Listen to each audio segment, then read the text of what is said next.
자, 39번 문장 봅시다. 39번 필자가 주장하는 내용이 용어는 사용 방식에 맞게 정의를 해야 된다. 그 사용하는 방식에 맞게.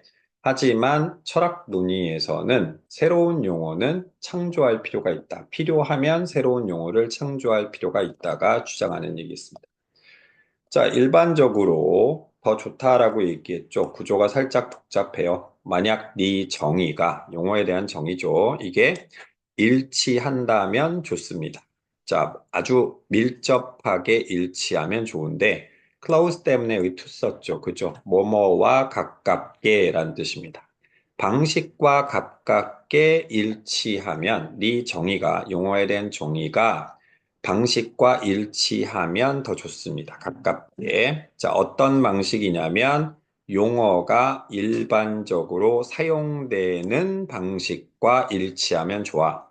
자, 어디서 사용되냐면 토론의 종류에서, 즉 그런 종류의 토론에서인데 어떤 토론이냐면 네 주장이 관련돼 있는입니다. 자, pertinent의 뜻이 pertinent가 뭐냐면 관련된 이란 뜻입니다. related to하고 똑같아요. 그래서 pertinent 때문에 뒤에 전치사 to가 붙은 거죠. 그죠? 그래서 이게 뭐뭐와 연관된입니다. 그럼 네 주장이 연관돼 있는 그런 종류의 토론에서 보통 용어가 일반적으로 사용되는 그런 방식 있지, 이 방식과 아주 밀접하게 너의 용어에 대한 정의가 일치하면, 아, 이건 좋은 거다라고 얘기했습니다. 처음에 얘기죠.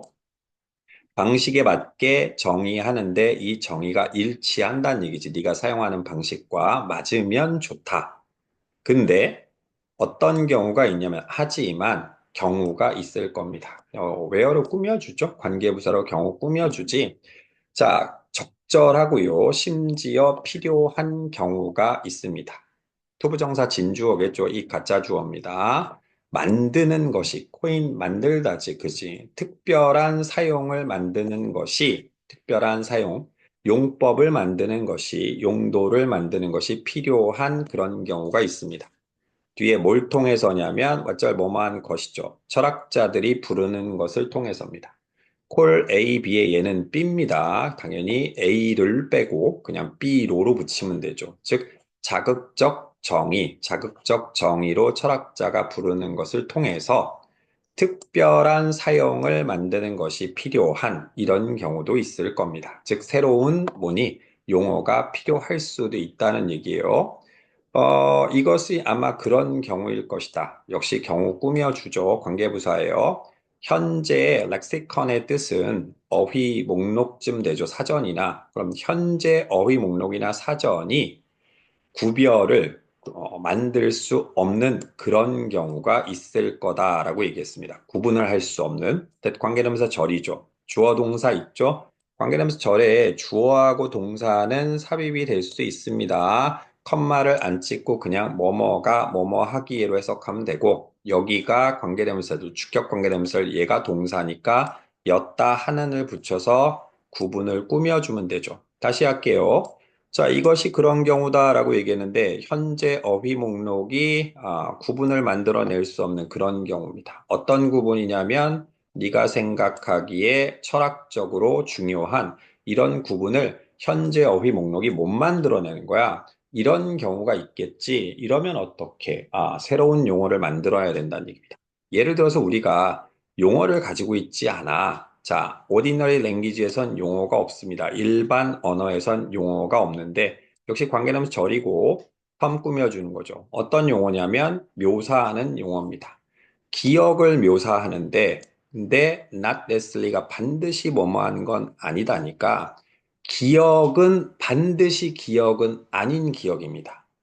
뒤에 무언가에 대한 기억이죠. 무언가에 대한 반드시 그런 기억은 아닌 기억이야. 그리고 여기는 당연히 the person 앞에 관계사 생략됐고요.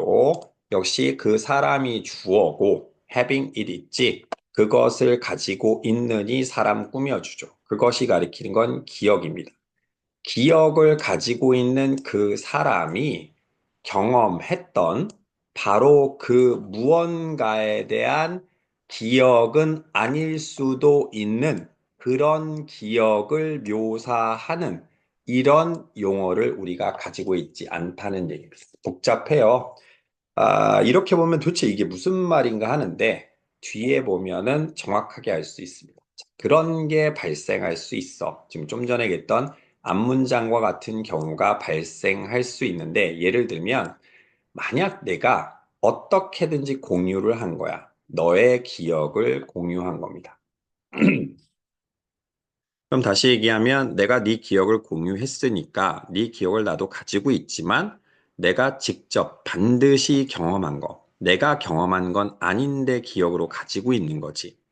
그죠? 그래 바로 이런 경우가 지금 말씀드린 좀 전에 있던 이런 경우를 얘기하죠. 이 앞문장에 있는 이런 경우를 얘기하는 겁니다. 나는 아마 그럼 가지게 될 것인데 기억과 메모리 타입은 기억과 유사한입니다. 기억과 유사한 경험을 가지게 될 거야. 하지만 이것은 뭐냐? 무언가는 아닙니다. 어떤 것은 아니에요. be of something 했는데 비동사하고 of가 나오면 of 빼버리시면 됩니다. 굳이 안 쓰셔도 돼요. 전혀 없어도 되는 단어입니다. 내가 실제로 경험했던 바로 무언가는 아니란 얘기지. 내가 경험한 건 아니지. 너한테서 기억을 내가 가져온 거니까, 네 기억을 나한테 옮겨놓은 거니까 내가 경험한 건 아닙니다. 자, 부르는 것은입니다. 이것을 기억으로 부르는 거. 나는 경험한 건 아니잖아, 이게. 그치? 그러니까 실제 내가 경험한 건 아니니까 이게 오해의 소지가 있을 겁니다. 그래서 이런 이유 때문에 철학자들이 새로 단어를 만들었죠. 특별한 용어, quasi memory라고 하는데, quasi라고 얘기하는 건, quasi는 유사한입니다. 유사한 메모리를, 유사한 메모리라는 이런 용어를 만들었죠. 리퍼트 언급하다니까 언급하기 위해서입니다. 이러한 가설적인 메모리와 비슷한 경험을 만들어내기 위해서입니다. 자, 그래서 여기 문장에 보시면 39번 있죠. 용어는 사용에 맞게, 사용하는 방식에 맞게 정의를 해야 됩니다. 하지만 필요에 따라서 철학적 논의에서는 새로운 용어가 창조될 필요도 있다라고 얘기하는 게 39번 주제가 되겠습니다. 됐으면 39번 설명 끝났습니다.